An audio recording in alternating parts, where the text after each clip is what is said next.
Rencana pemerintah untuk menaikkan harga BBM bersubsidi mendapat respon yang beragam. Anggota Komisi 7 DPR RI dari fraksi PAN, Edi Supardo, mendukung langkah pemerintah membatasi penggunaan BBM bersubsidi. Edi bilang, subsidi yang disalurkan pada BBM tidak tepat sasaran. Selama ini, subsidi BBM justru mayoritas dinikmati oleh orang mampu.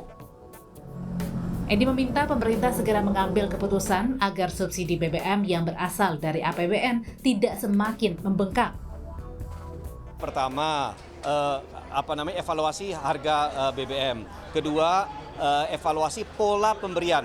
Jangan kepada produknya, kepada penerimanya. Keputusan dibuat segera. Jangan ditunda-tunda lagi. Semakin lama ditunda, semakin lama juga kemudian ada terjadi pembengkakan dari anggaran negara. Ya, terjadi juga pembengkakan terhadap pemborosan dari subsidi yang tidak tepat sasaran. Gitu. Sementara itu, anggota Komisi 6 DPR RI dari fraksi Partai Gerindra, Andre Rosiade, justru meminta pemerintah menunda kenaikan harga BBM bersubsidi. Andre bilang, masyarakat saat ini masih mencoba pulih setelah pandemi. Kenaikan BBM bersubsidi justru dikhawatirkan berdampak pada pertumbuhan ekonomi. Harus ada tindakan pemerintah. Apa tindakan pemerintah? Yang pertama adalah menaikkan kuota. Tapi ini kan agak sulit karena itu memberikan beban APBN. Yang kedua adalah pemerintah harus melakukan atau menerbitkan peraturan pengendalian pemakaian dari Pertalite atau BBM bersubsidi seperti Pertalite maupun biosolar. Dan ini yang belum keluar dan dilakukan oleh pemerintah. Nah, kami sendiri dari fraksi Gerindra meminta kepada pemerintah untuk tidak menaikkan harga BBM. Kenapa? Karena ini memberikan beban kepada masyarakat, apalagi saat ini kondisi ekonomi masyarakat baru pulih ya. Sebelumnya, Menteri Keuangan mewanti-wanti jika konsumsi BBM bersubsidi tidak segera dikendalikan, maka pasokan BBM bersubsidi bisa habis di bulan Oktober. Salah satu cara untuk mengendalikan konsumsi BBM bersubsidi yaitu dengan penyesuaian harga. Pemerintah juga meminta masyarakat golongan mampu ikut berkontribusi beralih menggunakan BBM non-subsidi. Tim Liputan, Kompas TV. Untuk membahas bagaimana formula yang tepat agar subsidi BBM tepat sasaran dan APBN tidak jebol, saat ini kami sudah bersama dengan tenaga ahli utama KSP Edi Priyono dan ekonom Faisal Basri. Selamat petang Pak Edi, Pak Faisal. Selamat petang. Baik, saya ingin ke Pak Edi. Pak Edi, sejauh mana pembahasan kenaikan harga BBM ini? Kapan akan diumumkan Pak Edi? Ya, seperti penjelasan Bapak Presiden ya, sekarang sedang dikaji secara serius, dan yang dikaji itu meliputi paling tidak dua hal ya, yaitu pertama opsi kebijakan. Opsinya ini kan tidak mudah semua ya, jadi apakah menaikkan anggaran subsidi dan kompensasi itu jelas tidak mudah karena angkanya sudah besar sekali, atau menaikkan harga itu juga tidak mudah mengingat dampaknya bagi masyarakat gitu ya.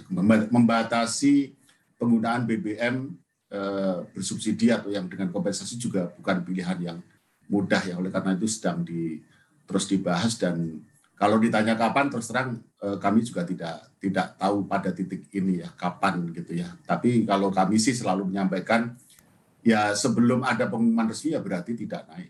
Baik, masih dihitung-hitung Pak Faisal, apa yang Anda cermati soal rencana kenaikan harga BBM ini Pak Faisal? Mungkin perlu komunikasi politik yang efektif ya di kalangan pemerintah. Kemarin saya nemukan press release gitu atau press conference Kementerian Keuangan, itu judul slide-nya ya, Outlook belanja subsidi dan kompensasi BBM. Jumlahnya 502,4 triliun, kemudian berpotensi naik menjadi 698 triliun gitu. Nah, ini kan kurang elok ya, karena seolah-olah subsidi BBM itu akan mencapai 700 triliun gitu. Padahal subsidi yang disampaikan itu adalah BBM, LPG maupun listrik gitu. Ya. Jadi jangan seolah-olah dibebankan kepada BBM semua. Nah, hitung-hitungan saya kalau yang namanya subsidi BBM itu kalau di APBN itu cuma 14,6 triliun. ya. Tapi ada yang namanya dana kompensasi 290 100 berapa bentar. Ada dana kompensasi sebesar 200-an gitu, sehingga jumlahnya nggak sampai 700 triliun. Jadi langkah yang tepat apa harusnya Pak Faisal? Nah, saya tidak tahu opsinya seperti apa. Pertanyaannya misalnya, apakah Pertalite yang akan dinaikkan berapa, solar dinaikkan berapa. Tapi intinya adalah memang tidak bertanggung jawab untuk membakar uang sampai 500 atau 700 triliun sekalipun untuk sesuatu yang sia-sia ya. Jadi lebih baik kalau saya hitung-hitung, misalnya ada 26 juta keluarga miskin, 26 juta dikasih satu orang 1 juta, selama 6 bulan, satu keluarga 1 juta selama 6 bulan, itu habisnya cuma 56 triliun gitu. Lebih baik dikasih ke orangnya daripada ke komoditinya. Jadi lebih baik langsung subsidi ke orangnya ya Pak Faisal ya? Ya, 156 triliun. Baik, saya ingin ke Pak Edi. Pak Edi, Ya. ada banyak dorongan baik subsidi ke orangnya. Sebetulnya kondisi ini sudah dimitigasi tidak oleh pemerintah sejak awal tahun, Pak Edi? Ya, kalau pemerintah itu intinya ingin subsidi tepat sasaran gitu ya, tetapi khusus untuk energi ya, untuk BBM, kemudian listrik dan gas khususnya LPG ini, pada titik ini pemerintah tidak berniat untuk menghapus ya, tetapi ada wacana untuk mengurangi ya, jadi bukan menghapus gitu ya. Jadi saya kira dalam waktu dekat tidak kemudian harga itu dilepas ke pasar. Tapi kami setuju yang disampaikan oleh Pak Faisal ya, bahwa subsidi atau kompensasi gitu ya, anggaran negara yang selama ini diberikan untuk menekan harga energi khususnya BBM ya, BBM dan gas ya, itu memang kemudian kan sudah disampaikan berkali-kali oleh Bu Menteri Keuangan maupun Bapak Presiden juga, lebih banyak dinikmati oleh kelompok yang mampu gitu. Akan lebih tepat sebenarnya secara prinsip dialihkan ke subsidi orang, artinya orangnya yang disubsidi, bukan barang yang kemudian bisa dibeli oleh siapa saja. Nah, ini sebenarnya sudah dilakukan untuk listrik ya. Listrik itu kita cukup yakin bahwa itu tepat sasaran ya. Nah, kemudian yang PR kita memang LPG dan bahan bakar minyak. LPG sebenarnya menjadi lebih mudah pilihannya karena kemasan untuk gas bersubsidi, LPG bersubsidi itu kan beda dengan kemasan yang lain ya, yang 3 kilo itu kan sehingga harusnya relatif mudah untuk menyalurkan ke orang tertentu. Nah, yang BBM memang tidak mudah, tapi secara prinsip kami setuju dengan yang disampaikan oleh Pak Faisal dan banyak pengamat ekonomi lain ya, bahwa subsidi ke orang itu lebih baik daripada subsidi barang, karena kalau subsidi ke barang itu bisa dibeli siapapun termasuk yang sebenarnya tidak membutuhkan. Baik, kalau subsidi ke orang, Pak Faisal, seperti apa sih mekanismenya, skemanya agar tepat sasaran? Kalau saya tidak salah, ini diupdate terus ya. Data, kalau saya tidak salah juga ada 26 juta keluarga miskin gitu. Itu diupdate, tentu saja harusnya diupdate ya. Masa tidak selesai dari dulu gitu. Katakanlah tidak tepat sasaran 10%. Ya. 30% itu lumayan banyak kan. Itu masih jauh lebih baik daripada subsidi ke BBM-nya. Jadi nanti dalam bentuk apa? Misalkan pemindahan dananya tunai untuk masyarakat atau dialihkan kepada program apa, Pak Faisal? Tunai langsung ke orangnya, ke rekening orangnya, ya. Tidak ada pakai bansos komoditi, itu nanti lebih ribet lagi. 100% dinikmati oleh sertanya. Karena kalau kita lihat misalnya kan yang rame ini Pertalite ini kan. Tadi Anda sampaikan itu kan, supir angkot macam-macam itu ya. Nah, kita lihat pengguna Pertalite itu 70% roda 4. 30% sepeda motor roda 2. Nah, yang roda 4 itu 98,7% itu mobil pribadi. Itu yang jadi pangkal persoalannya menurut Anda ya, Pak Faisal ya? Mobil pribadi, masa orang miskin yang punya mobil, taksi online itu cuma 0,6%. Nah, ini kita cara bantunya beda ya. Taksi plat kuning 0,3%, angkot 0,4%. Supaya mengurangi beban yang sedikit itu kan lebih mudah. Jadi misalnya bebas PPN untuk onderdil, atau misalnya mereka tidak dikenakan parkir ya, mall begitu-begitulah. Jadi dikasih kompensasi juga. Insya Allah ini jauh lebih bagus ya, dan lebih mengangkat konsumsi kita masyarakat. Kita tanya ya, Pak Edi, mungkin nggak pengalihan dari subsidi BBM ini dalam bentuk tunai kepada masyarakat terdampak, kepada yang membutuhkan tepat sasaran, Pak Edi?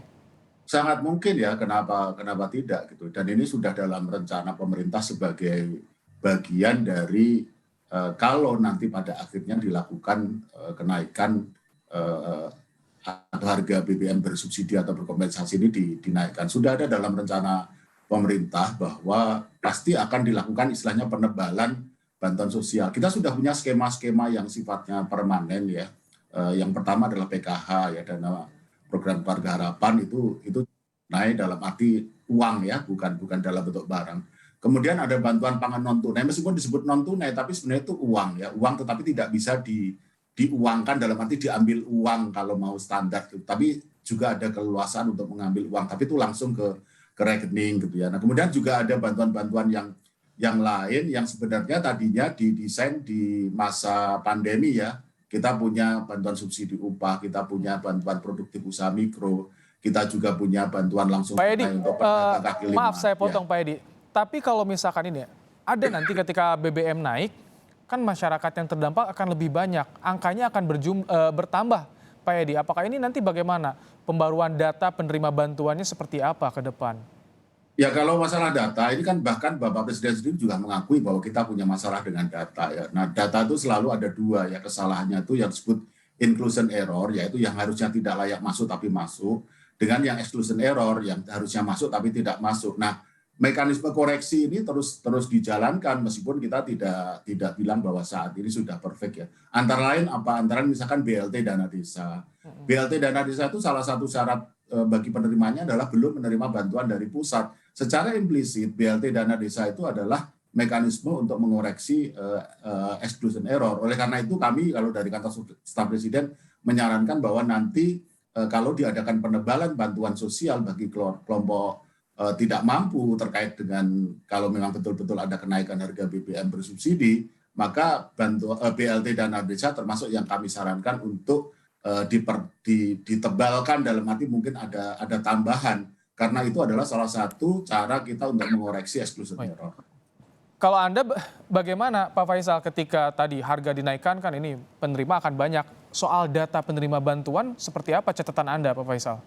Kan penerima bantuannya kan kelompok miskin dan rentan miskin ya. Yang tidak miskin juga dapat, tapi dia tidak miskinnya tuh dekat garis kemiskinan. Sebagaimana yang menerima ini bantuan BPJS Kesehatan itu. Kalau itu di 90 juta, barangkali nggak sampai 90 juta. Jadi tadi baseline-nya itu 26 juta orang.